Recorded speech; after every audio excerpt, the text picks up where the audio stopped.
Mr. Bill here today, and today I'm doing a plugin review on this plugin called Soothe. It's an EQ by oeksound, or oeksound, however that's pronounced, and basically what it is sort of like a dynamic EQ, but it's kind of cooler than that. It's a spectral processor, and it removes notches in your spectrum based on input, pretty much, so it's kind of like a dynamic EQ in that way. So I'll go through some of the settings here, and then we can sort of mess around with it as I'm going through them to sort of see what this thing does. So the main knob you see here is depth. This is kind of like an amount knob, really. It's kind of like a threshold thing, and I'll create my own names for these like in my head, pretty much, because a lot of them I feel like should have been named different things after reading the manual. So the first thing you'll see here is basically like a parametric EQ, but if you're pulling something down, it doesn't remove frequencies like a parametric EQ does. Instead, if you pull it down, it's affecting that band less, and if you turn it up, it's affecting that band more, and I'll show you what I mean. So let's just listen to this vocal with no EQ to begin with. So you can hear there's some like high sort of hissy stuff going on in there. And if I turn this EQ on, you can see if I turn this area up more, which is, by the way, this only affects kind of mid to high range frequencies. It doesn't really do too much in the lows. I mean, it goes down there, but it's kind of more designed for this top area, and it's kind of designed for de-essing on vocals, but you can use it for anything. I've been using it on tons of shit like snare drums and hi-hats and all sorts of stuff. It's really good for hi-hats. If you're ever like, oh, that hi-hat sounds a bit like it's poking through the mix too much, this thing is really good for that. And same with snares. If your snare has like a huge fundamental and it's too resonant, this is perfect for fixing those kind of things. So let's move this up to that hissy area, which is probably around this like 5 to 10K area, and open up the bandwidth a bit. So the frequency and the bandwidth controls are just like any EQ. And then by turning up this sensitivity knob, I'm setting the amount that I want that removed. So I'm going pretty overboard with it now just to show you what it does. You better recognize the gesture by vocals. You better recognize the gesture by vocals. So if I bypass this now, you better recognize the gesture by vocals. You better recognize. You can see it's pulled out a lot of the mids and a lot of the highs, but it's done it in like a kind of really surgical and not very offensive way. Like it's not the same as if I had just used Pro Q2 and just dipped out all the high end like this or something, because then everything just sounds dull. So it's kind of and it does it like in real time as a time-based effect as well, so that kind of makes it a little bit nicer as well. It's like less destructive for the majority of the signal, and it's just affecting the parts of the signal, like the problematic parts as they're happening.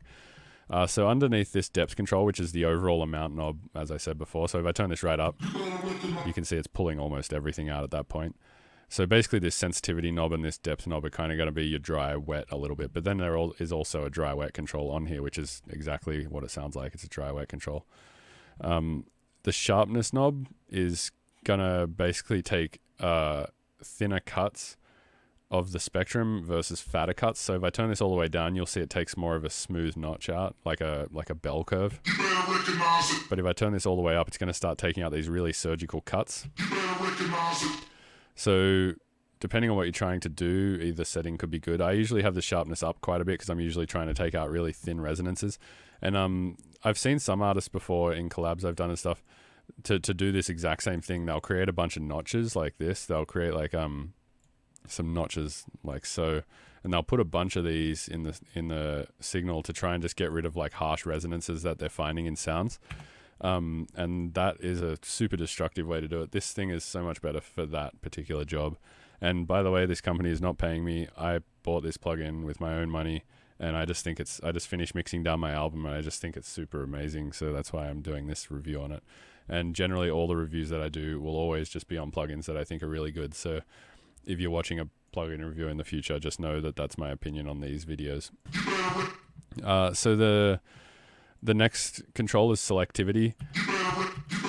And this kind of is, I don't know, like I would probably rename this to be like, I guess it's another threshold kind of thing, because it affects frequencies based on their volume. Like if you turn it right up, it only affects like frequencies that are exceeding a certain volume, whereas if you have this turned all the way down, it will sort of affect all of the low level frequencies that are happening too. So it kind of acts a little bit like an amount thing as well. And then stereo link, this is some weird shit that I don't fully understand, but what I believe it's doing is it's changing what input signals the plugin is reacting to. So if you have the stereo link to 0, it's reacting based on a mono signal, so it's just taking one of the sides. And then if you have it at 100%, it's taking both of the sides and reacting to that. So generally, I just leave this at 100%. If you have oversampling turned on, it just adjusts the resolution of the filter. So if you turn it up to 4 times, it's just better. And generally, they say just leave it off for most cases, and I just personally leave it off for most cases. And if you turn it up, maybe you turn it up if you're putting it on your master channel or something like that. But it eats up a fair bit of CPU, so I generally don't. And then the resolution control, I would actually rename this refresh, because what it's actually doing, if you have it on high or ultra, is it's just refreshing the filter update more often. And again, I just leave that on normal most of the time. So then that brings us to our last 2 controls, delta and bypass. Bypass is what it sounds like. It just turns the plugin on and off, same as this button down here in live. And delta is like probably the most helpful thing on this plugin, I find, because this, if you hit this button, it shows you exactly what you're removing from the signal. So if I play this back now with delta engaged,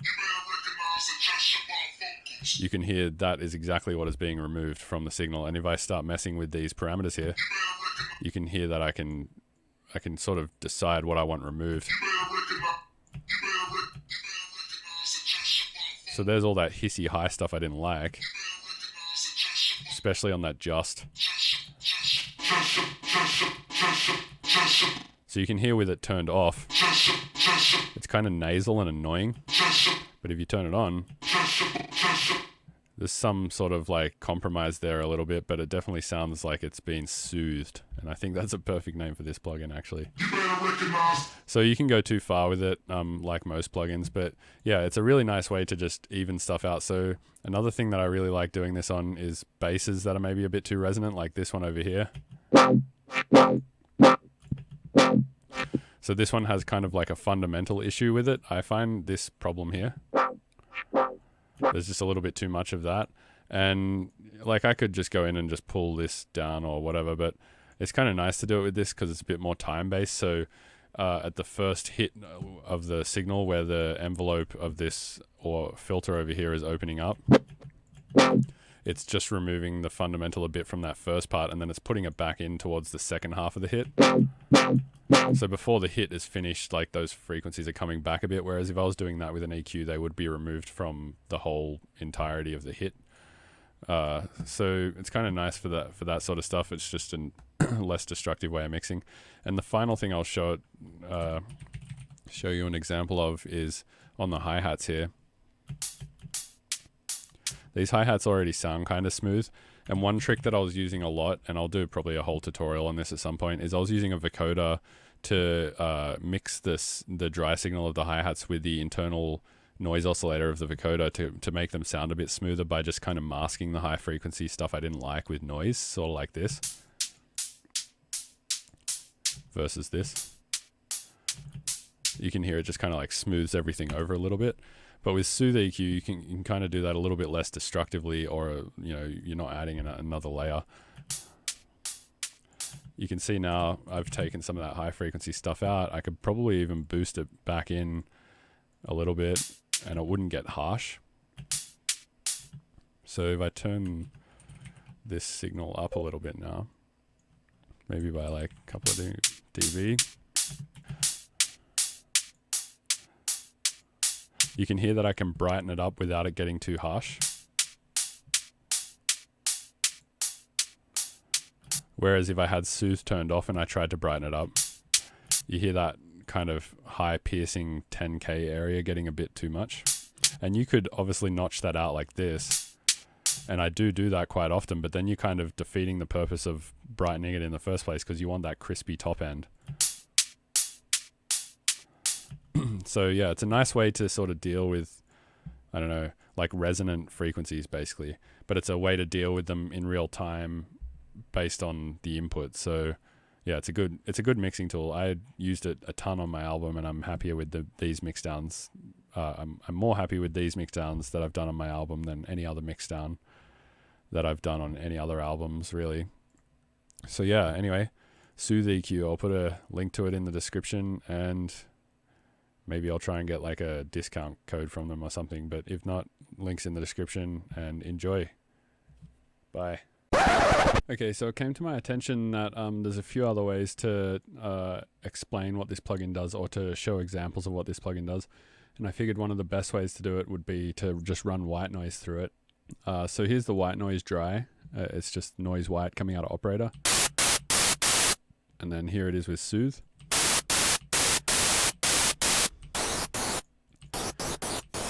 You can hear when you turn it all the way up, you can really hear that spectral stuff coming through. And I thought another thing to mention was how much delay it's introducing. And this is an interesting thing that AU5 showed me the other day.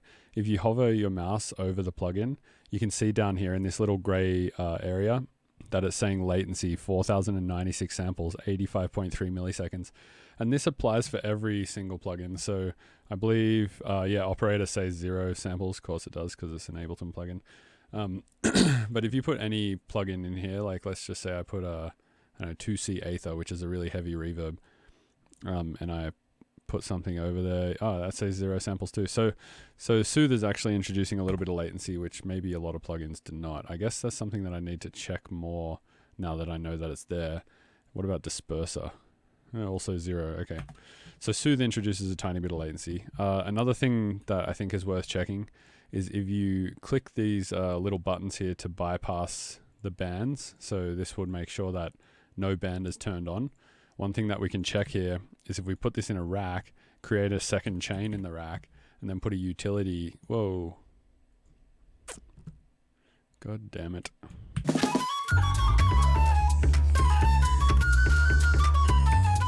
So one thing I've done here, I just had a few crashes trying to load a utility because I'm using the Ableton 10 beta. But one thing that I'm doing here is trying to check the phase of the plugin. So we know that it introduces 85 milliseconds roughly, or 85.3 milliseconds of latency. But if I turn all of these bands off, and then I put it in a audio effect rack on a second chain, and then I have this other chain with a utility on it, and I put that out of phase, and then I run white noise through this again, you can hear that it's a little phasey. But if we turn the depth down, it is not phasey at all. So even though it introduces some latency, it's still phase correcting itself, which is nice. That's a great thing. So another thing that I figured would be worth showing is running a really resonant sound through it. Or actually, we could even display this with noise. So if I put operator again, and I have just noise as well going through it again, like so, and then I put EQ8 right before Soothe, and then I start creating resonant spikes. You can see what we're pulling out here. So where we're putting that spike is 1.3K. So if I go into Soothe and at around 1.3K, turn this band on with a narrower bandwidth and a high sensitivity and a high sharpness, you can see we can almost completely pull that resonance out.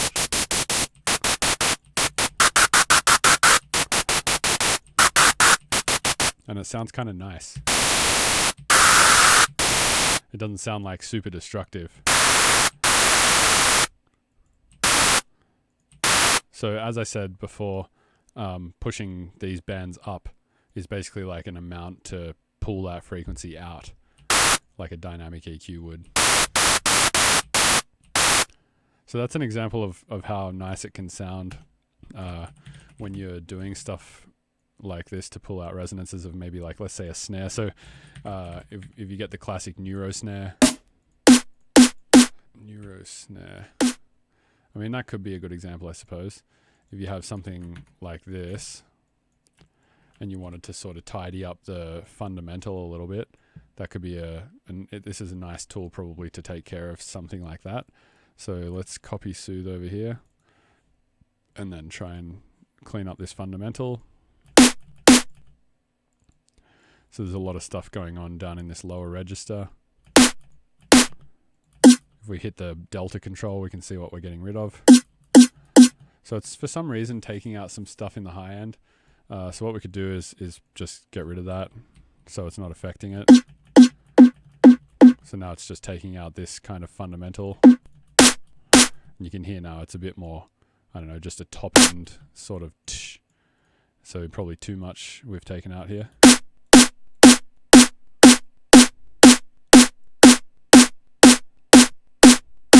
But you can see what I mean.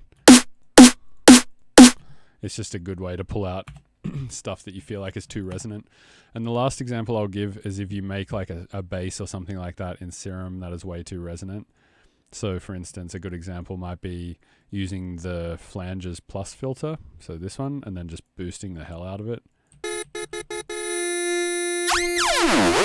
And then doing some LFOing or something.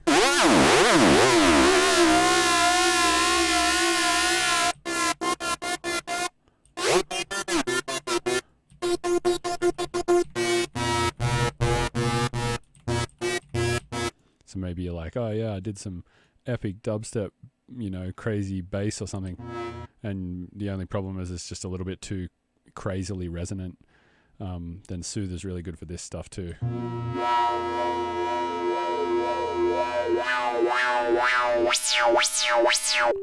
Alright, well, it's creating its own oscillation. Oh, it's resonating so much that it's just...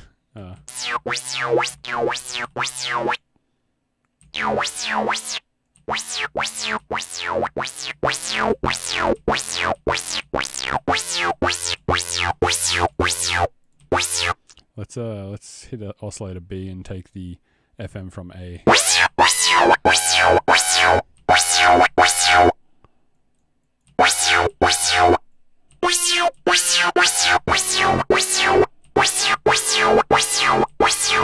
So that's pretty nice, apart from the fact that it's a bit too bright. So we could turn this high band on. Let's turn the purple one on. That's not a cut. And then turn the bandwidth up a bit. Turn the amount and the sharpness and selectivity up a bit. You can see we can tame that high end a bit, and we can also probably tame this mid range a bit too. So this is what it's removing. All of that kind of crazy harmonics.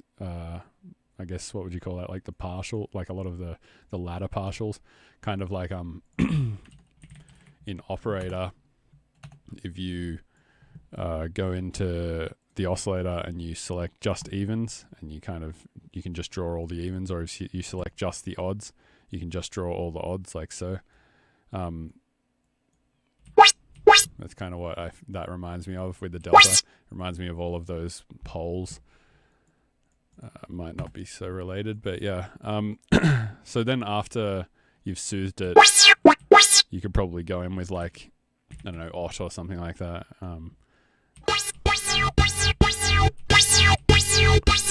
It's still a little bit harsh in the top end, so maybe you could put another soothe and use it to try and get rid of some of this top end stuff. Oh, that's because we're listening to the delta, that's why. That makes sense. Alright, let's get rid of this soothe. Cool, so with OT and soothe, we made a dubstep bass that doesn't sound insanely resonant. Fun times. Okay, cool. So that's that's Soothe EQ.